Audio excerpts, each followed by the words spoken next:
Part 2। अरे याद है ना वो मोटी सी कमर वाली बहू? उनके दिन अभी भी नहीं फिरे।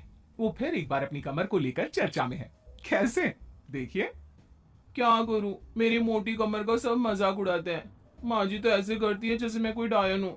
ना कहीं साथ ले जाती है, ना ही किसी से मुझे मिलवाती है। अरे मीना, तो कोशिश क्यों नहीं करती कि तेरी कमर थोड़ी पतली हो जाए। अब देख ना, मेरे ऑफिस में भी उस दिन तेरा कितना मजाक बना था, याद है ना। मीना को पति से ये उम्मीद तो बिल्कुल नहीं थी। वो सोच में पड़ जाती है कि आखिर क्या लुक्स ही मायने रखते हैं? रिश्ते नाम की कोई चीज होती है क्या? पापा पापा मेरे स्कूल में फंक्शन है। सबके मम्मी पापा आएंगे, आप भी आना कल। अरे नहीं बेटा, कल तो मेरी जरूरी मीटिंग है, कल नहीं हो पाएगा बेटा। अरे मैं हूं ना, मैं आ जाऊंगी। क्यों? नहीं नहीं माँ, तुम रहने दो। तुम्हारे लिए तो दो दो चेयर लगाने पड़ जाते हैं। और ऊपर से सब तुम्हारा मजाक बनाते हैं। ना बाबा ना, मेरे स्कूल में तो आना ही मत।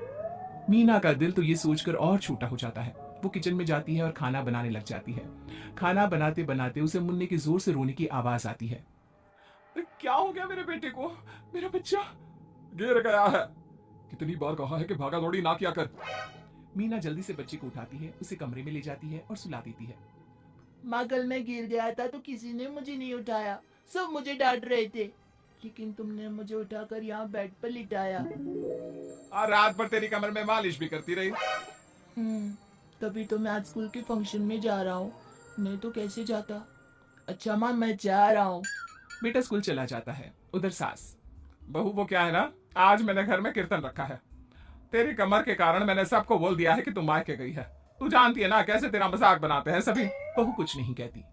पर माँ जी, कीर्तन में बैठने का तो मेरा भी मन था। हाँ, तो किसी और शहर चली जाना जहां तुझे कोई जानता ना हो।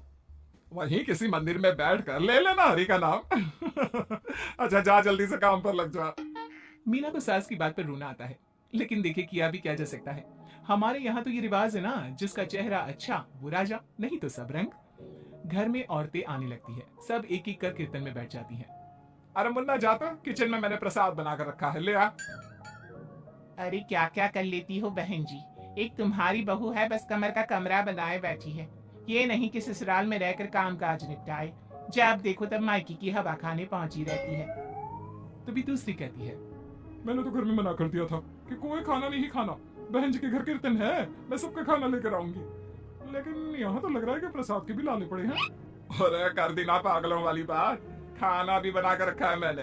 अरे कमला, जा जाकर कीर्तन के बाद जो मैंने खाना बनाया है ना, सबको लगा देना। अरे बहू से ज्यादा तो आपके साथ ये कमला ही रहती है। हाँ, तो क्या अब नौकरानी से करवा दी थी बेटे की शादी। कमला किचन में जाती है, जहाँ बेचारी मीना पसीने से तर खाना पीना और किचन के काम में लगी होती है। कैसी हो भाभी? ऐसी सास के साथ कैसे गुजारा कर रही हो? पता है बाहर कह रही है कि सारा खाना और प्रसाद उन्होंने बनाए हैं। अरे कोई बात नहीं ना कमला, वो क्या है ना, मेरी कमर मोटी है, इसलिए वो मुझे किसी के सामने नहीं ले जा सकती हैं। अरे तो मैं कौन सी सुस्मिता सेन हूँ? लेकिन देखो, मेरी सास मुझे कितने गर्व से मिलाती है सभी से। देखो मीना भाभी, आपको सबने ये बता रखा है कि आप अच्छी नहीं हो, सुंदर नहीं हो।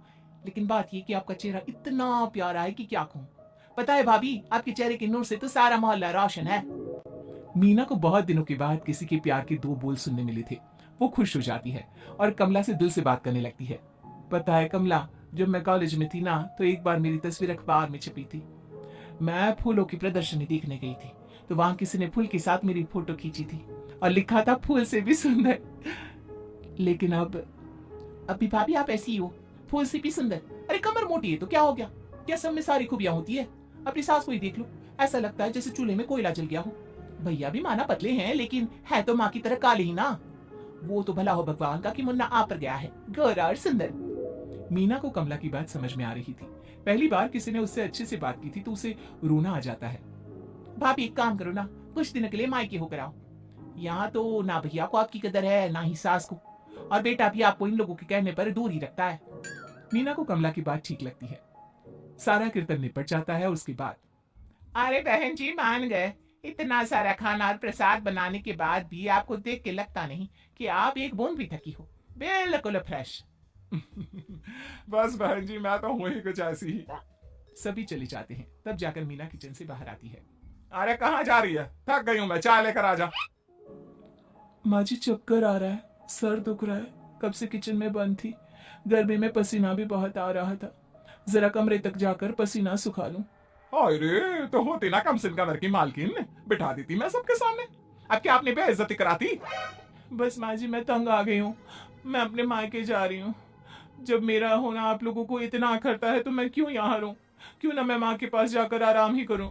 तभी वहां पति आ जाता है। देखो ऐसा नहीं है, लेकिन हाँ कुछ दिनों के लिए तुम जाना चाहती हो तो हो आओ, लेकिन यहाँ हम सबको तुम्हारी जरूरत है। मीना पति की इजाजत के बाद मायके जाती है, लेकिन वहां भी भाभी।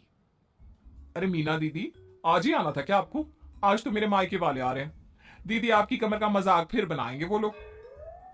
अरे मीना एक फोन तो कर देती आने से पहले। अरे मीना क्या हाल बना रखा है शरीर का, कितनी प्यारी बच्ची थी हमारी, क्या हाल कर लिया। मीना को दुख होता है, वो घर के अंदर जाती है जहां। दीदी आप तो दलिया लेंगी ना?